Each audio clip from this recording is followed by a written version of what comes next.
स्वागत है आप सभी का हमारे चैनल स्टूडेंट ब्लॉग हब में। अभी हमारे साथ एक स्टूडेंट जुड़े हैं जो यूपीएससी का इंटरव्यू दे के आए हैं। सर का भी हिंदी मीडियम से स्टूडेंट है। हिंदी मीडियम वाले स्टूडेंट ये वीडियो बिल्कुल भी स्किप ना करें, उनके लिए ये वीडियो काफी ज्यादा हेल्पफुल रहने वाली। सभी क्वेश्चंस को पूछने का प्रयास करूंगी। जिसको भी कोई डाउट हो तो मुझे कमेंट बॉक्स में जरूर पूछेगा, नेक्स्ट वीडियो में पूछने का पूरा प्रयास करूंगी। सर क्या नाम है और आप कहाँ से बिलोंग करते हैं? मेरा अविनाश नाम है जी। मैं मधुबनी बिहार से बिलोंग करता हूँ। ओके, आप बिहार से बिलोंग करते हैं। ओके सर, आपका इंटरव्यू कैसा गया है? ठीक था, अच्छा था। ओके, आपका ऑप्शनल और मीडियम? मेरा हिंदी है और PSIR है। ये है। ओके, और सर आपका एजुकेशन बैकग्राउंड की बात की जाए तो क्या बैकग्राउंड है? मेरा मैं जवाहर नवोदय विद्यालय से मैंने स्कूलिंग की हुई है ओके। और उसके बाद फिर ग्रेजुएशन मैंने दिल्ली यूनिवर्सिटी से किया है और उसके बाद फिर मास्टर्स भी दिल्ली यूनिवर्सिटी से किया है। अच्छा, मतलब प्रॉपर आपकी एजुकेशन दिल्ली से ही हुई है कंप्लीट, राइट? दिल्ली से नहीं, जवाहर नवोदय विद्यालय मधुबनी से हुई है। ओके। और उसके बाद जो UPSC की तैयारी के दौरान मैं यहाँ आया था और उससे पहले दिल्ली यूनिवर्सिटी में ग्रेजुएशन के लिए आया था। ओके सर, अगर थोड़ी सी आपकी जर्नी में पहले नजर डालते हैं तो सर आपने यूपीएससी की तैयारी कहाँ से शुरू की और कब आपने सोचा कि मुझे यूपीएससी करना है और कब कितने समय से आप तैयारी कर रहे हैं? मैं तैयारी मुझे करते हुए 2019 से मैं तैयारी कर रहा हूँ। जी। और मैंने सोचा तो ऐसे ही कि स्कूल में ही हमारे सीनियर थे IPS बबलू कुमार, उनको देख के मन में आया कि भाई UPSC की तैयारी करनी है जी। तो उनका अलाव रुतबा बहुत अच्छा है। ओके तो सर आपने अपने घर में रह के स्टडी क्यों नहीं की, बाहर आके क्यों, क्या सोच के अपने बाहर आके स्टडी करने के बारे में सोचा? क्योंकि सेल्फ स्टडी वहाँ पे उस तरीके से नहीं हो पा रही थी। हाँ। हमारे घर का माहौल तो ठीक है बट आसपास थोड़ी डिस्टर्बेंस थोड़ी ज़्यादा थी। जी। उसके बाद फिर मैं पहले से दिल्ली रह रहा था। हाँ। और यहाँ पे कुछ कोचिंग क्लासेस ज्वाइन करने के बाद सेल्फ स्टडी का टाइम मिल जा रहा था भरपूर, तो फिर उस हिसाब से कर हो जाता था। हाँ जी। ठीक है। और सर आपका इंटरव्यू कैसा गया है? इंटरव्यू ठीक है। ठीक है। ओके सर, इंटरव्यू रूम में जब अपना एंट्री किया तो उनका फर्स्ट क्वेश्चन क्या पूछा गया था? सबसे पहला क्वेश्चन मुझे पहले तो परिचय के लिए पूछा गया था। जी जी। पहले एक तो बहुत सपोर्ट कर रहे थे और सबसे अच्छा ये था कि सबसे पहला क्वेश्चन पूछा ना, सबसे पहला क्वेश्चन ये था कि आपको संगीत में रुचि है? हाँ। मेरा दिया था डियर में जी। संगीत में रुचि है, हाँ। सुनना पसंद है। जी। तो उन्होंने पूछा था कि जो नए गाने हैं और पुराने गाने हैं, तो पुराने गाने अभी तक चल रहे हैं हाँ। और नए गाने अभी तक चल नहीं पा रहे, हाँ। 3-4 महीने 2 महीने 4 महीने तक चल के खत्म हो जा रहे हैं। जी जी। तो क्या वजह हो सकती है इसकी? हाँ। ये पूछा गया था सबसे पहला क्वेश्चन। सिचुएशन बेस्ड कोई क्वेश्चन पूछा गया, कोई सिचुएशन दी हो आपको? नहीं, सिचुएशन में से क्वेश्चन पूछे क्या गए। फैक्चुअली कोई क्वेश्चन वगैरह पूछे गए? हाँ, फैक्ट्स के बारे में मेरा PSIR था। हाँ। तो PSIR से रिलेटेड कुछ क्वेश्चन पूछे गए थे, जैसे इंटरनेशनल रिलेशन अभी मालदीव का विवाद चल रहा है, उससे रिलेटेड क्वेश्चन पूछे गए थे।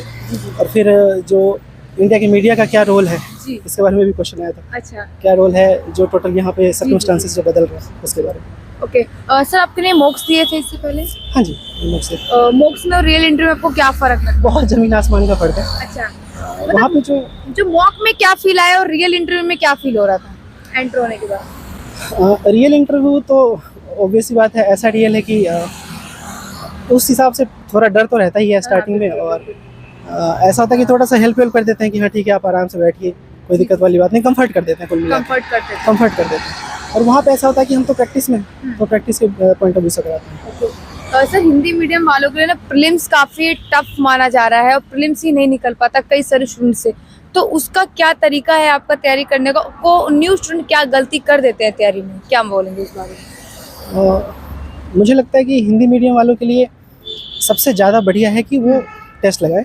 हाँ। बेस्ट है। उससे पहले आपको टेस्ट लगाने से पहले हाँ। सबसे ज़्यादा जरूरी है कि NCERT में फोकस करें। जी। NCERT बेस है कि जैसे मेरा जवाहर नवोदय विद्यालय में NCERT था, जी जी। उसकी पढ़ाई हमने की हुई थी पहले से, बाद में आके बस वो रिवीजन ही हो रहा था। रिवीजन ही हो रहा है। रिवीजन ही हो रहा था। ओके।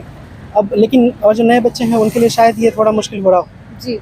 तो सबसे पहले जरूरी है कि NCERT फोकस करें और टेस्ट लगाएं। सर जो स्टूडेंट CSAT में वीक है, जिनकी मैथ कमजोर है, उस बारे में उनको क्या कहेंगे? वो किस तरीके से प्रिपरेशन करें और किन चीज़ों पे ध्यान रख के अपने CSAT को निकालने की कोशिश कर सकते हैं? मेरा तो विथ मैथ था तो मेरे लिए ज़्यादा इतना वो लगा नहीं, बट और बच्चों के लिए है कि प्रैक्टिस करते रहें और कोई वजह नहीं है। हाँ, प्रैक्टिस करते रहें, टेस्ट लगाते रहें, प्रीवियस ईयर क्वेश्चन जरूर देखें। कितने साल के अपने प्रीवियस क्वेश्चन लगाए हैं? मैंने 9 साल का 9 साल के पूरे लगाए हैं। उठाया था, 9 साल का लगा पाया था। ओके सर, अगर बात की जाए UPSC जर्नी में जो तैयारी करते तो NCERT बुक्स का क्या रोल रहता है इसमें? NCERT ही बेस है। NCERT ही बेस है। NCERT को नहीं छोड़ सकते। NCERT से शुरू करेंगे और मेरे ख्याल से जो नोट्स हैं उसी से नोट्स बना के उसको फिर पढ़ाई करेंगे। सर अगर मेंस की बात की जाए तो मेंस की किस तरीके से आंसर राइटिंग लिखनी चाहिए, और जब तैयारी करें मेंस की तो क्या चीज़ें पहले उनकी जानकारी ले लें उसके बाद मेंस की प्रिपरेशन करें? मेंस आंसर राइटिंग से पहले सबसे ज़्यादा जो मैंने कोशिश किया वो है कि टॉपर्स की कॉपी देखिए। तो टॉपर्स की कॉपी देख के फिर हम अपने आंसर राइटिंग करते थे और टॉपर्स की कॉपी से मिलाते थे, तो हमारे सब ने बताया। उसी चीज़ को हम फॉलो करते रहे और उससे धीरे धीरे करके इम्प्रूवमेंट होती गई। ओके कोशिश करते रहे। जी, आपने सेल्फ स्टडी की किसी कोचिंग से हेल्प ली है? हाँ, सेल्फ स्टडी भी किया और कोचिंग तो हेल्प लिया ही है, कोचिंग से help लिया। ठीक है।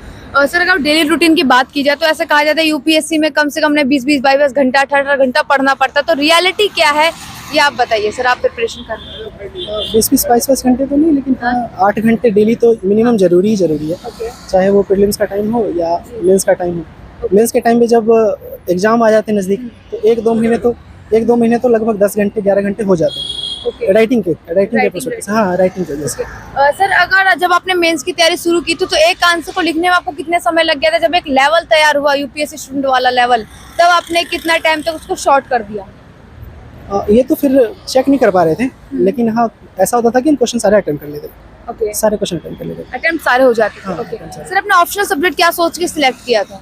PSIR इसलिए कि हमारी एक मैम थी, हाँ। वो बहुत अच्छा पढ़ाती थी, उनके नोट्स मैंने देखे थे जी जी और बस उनके नोट्स के नाम पे कि हाँ भाई उनके नोट्स अच्छे जी, जी। हैं, और मुझे थोड़ा इंटरेस्ट हो रहा था। ओके और सर अगर नोट्स की बात की जाए तो शॉर्ट नोट्स कहते हैं हर एक टॉपिक का कितना, हम एक टॉपिक का कितना, हर एक टॉपिक का कितना लिख के हम रख ले, कि हर एक टॉपिक का हाँ 2 या 3 पेज कितना लिख के हम रखना चाहिए शॉर्ट नोट्स की अगर बात की जाए?